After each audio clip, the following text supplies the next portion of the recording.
Hello students, আমাদের চ্যানেলে তোমাদের সকলকেই স্বাগতম। আজকের ক্লাসে আমরা ক্লাস 8 এর রায়ো মার্টিন ২০২৫ প্রশ্নবিচিত্রার ইতিহাসের থার্ড সেমিটিভের ৩ নম্বর মডেল সেটের প্রশ্নোত্তরগুলি আলোচনা করব। ইতিহাসের আগের মডেল সেটগুলির প্রশ্নোত্তরের ভিডিও তোমরা যদি দেখে না থাকো, তাহলে অবশ্যই আমাদের চ্যানেলে গিয়ে দেখে নিও। নিচে ডিসক্রিপশনে লিংক আমি দিয়ে রাখলাম।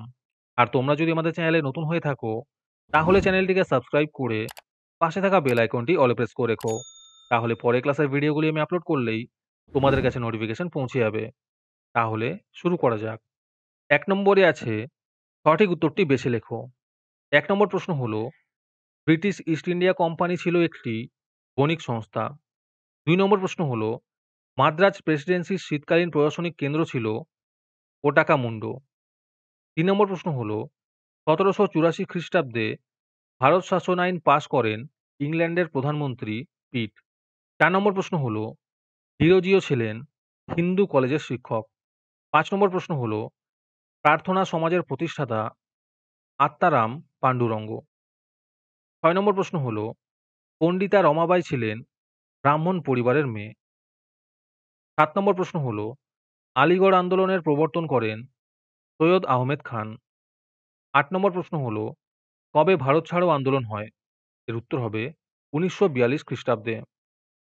৯ নম্বর প্রশ্ন হলো, স্বাধীন ভারতের প্রথম উপরাষ্ট্রপতি ডক্টর সর্বপল্লী রাধাকৃষ্ণন।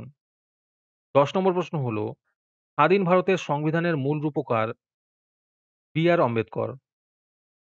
১১ নম্বর প্রশ্ন হলো, দেশের সার্বভৌমত্বের প্রতীক জনগণ।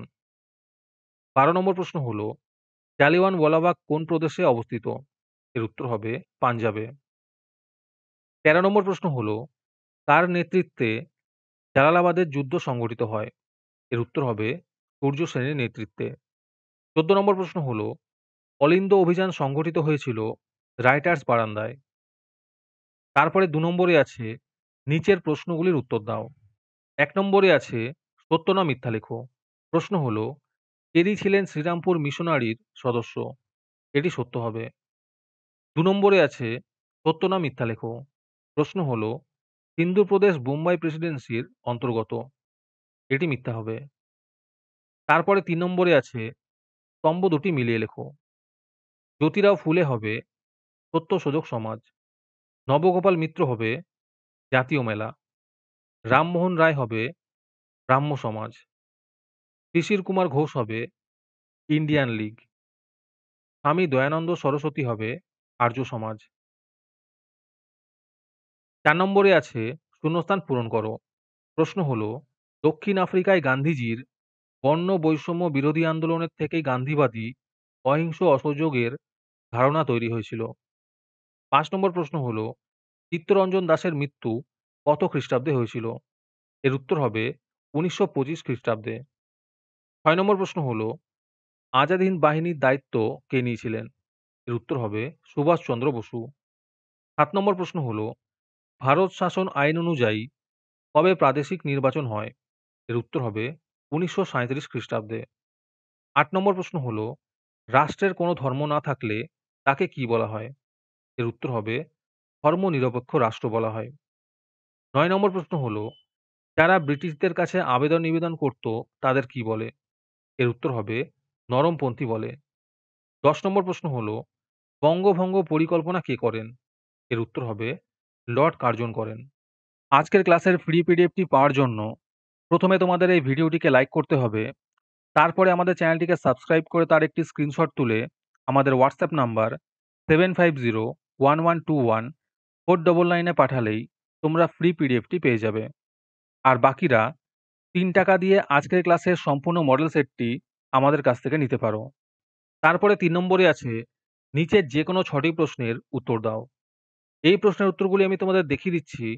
তোমরা দেখে দেখে নোট ডাউন করে নিও।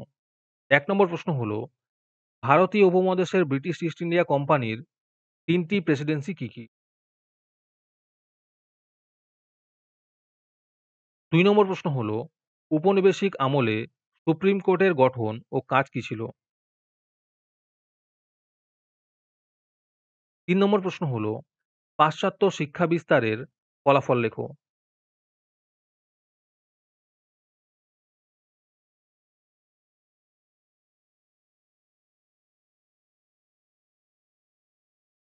৪ নম্বর প্রশ্ন হলো, উপনিবেশিক সমাজে কাদের মধ্যবিত্ত ভদ্রলোক বলা হতো?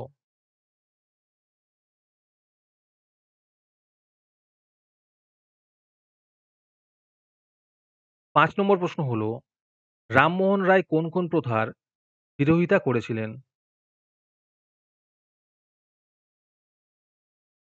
৬ নম্বর প্রশ্ন হলো, গান্ধীযুগ বলতে কি বোঝানো হয়েছে?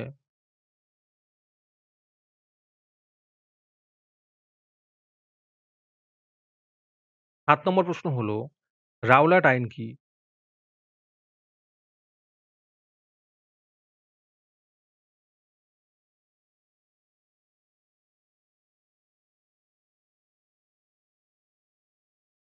৮ নম্বর প্রশ্ন হলো, অসহযোগ আন্দোলন কেন প্রত্যাহার করা হয়েছিল?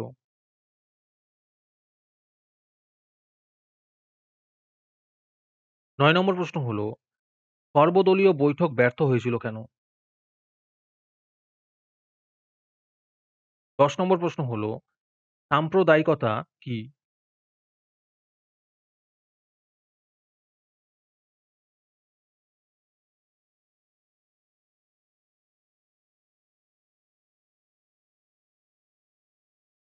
১১ নম্বরে আছে, পুনা চুক্তির টিকা লেখো।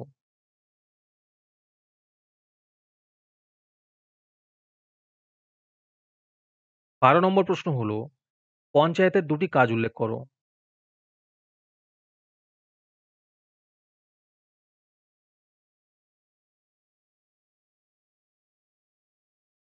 তারপরে ৪ নম্বরে আছে, নিচের যেকোনো ৫ টি প্রশ্নের উত্তর দাও। ১ নম্বর প্রশ্ন হলো, দ্বিজাতি তত্ত্ব বলতে কি বোঝো?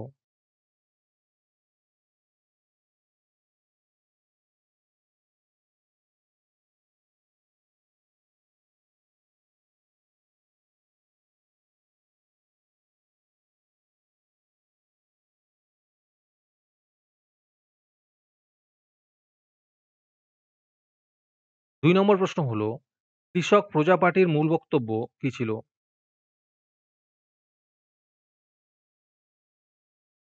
৩ নম্বর প্রশ্ন হলো, ওয়াভেল পরিকল্পনার বিষয়বস্তু কি ছিল?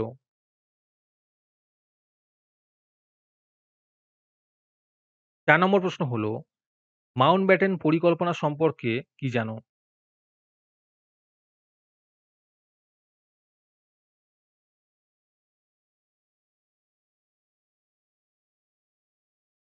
৫ নম্বর প্রশ্ন হলো, সংবিধান কাকে বলে?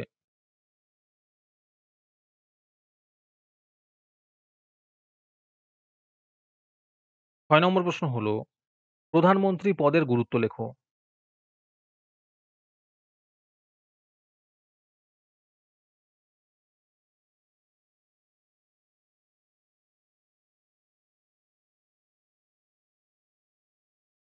৭ নম্বর প্রশ্ন হলো, স্বরাজ্য দল কেন গঠন করা হয়?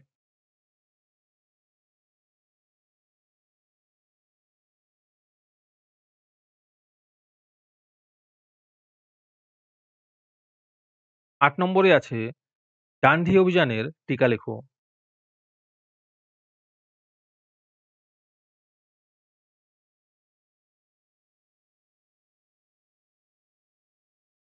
১০ প্রশ্ন হলো, সতীদাহ প্রথা কি?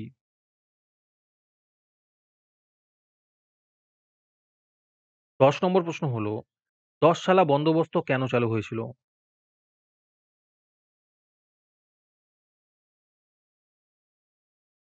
তারপরে ৫ নম্বরে আছে, নিচের যেকোনো ৩ টি প্রশ্নের উত্তর দাও।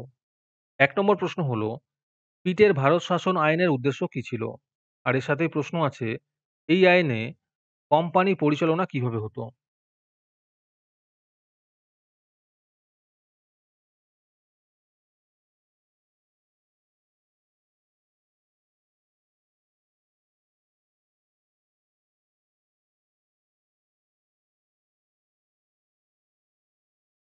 ২ নম্বর প্রশ্ন হলো, নারী শিক্ষা প্রসারে ঈশ্বরচন্দ্র বিদ্যাসাগরের অবদান আলোচনা করো।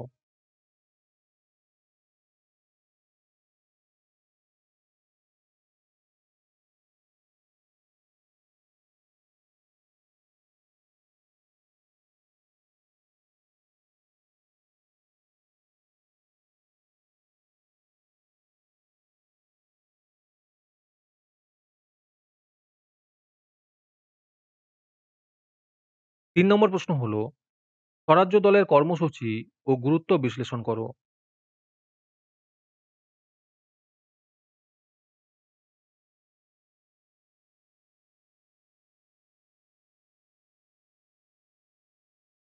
৪ নম্বর প্রশ্ন হলো, ভারতীয় সংবিধানের বৈশিষ্ট্যগুলি আলোচনা করো।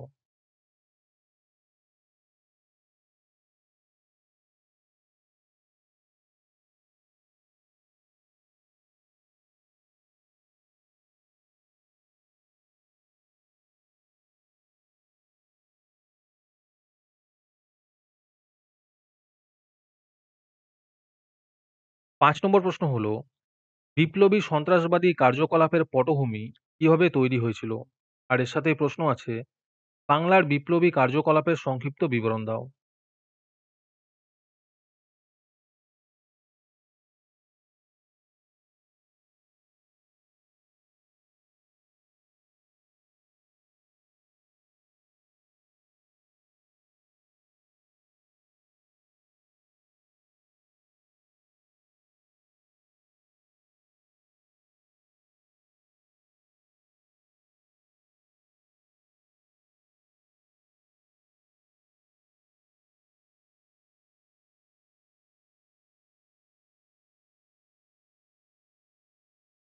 ৬ নম্বর প্রশ্ন হলো, সাম্প্রদায়িকতার উত্থানে ব্রিটিশ সরকারের ভূমিকা আলোচনা করো।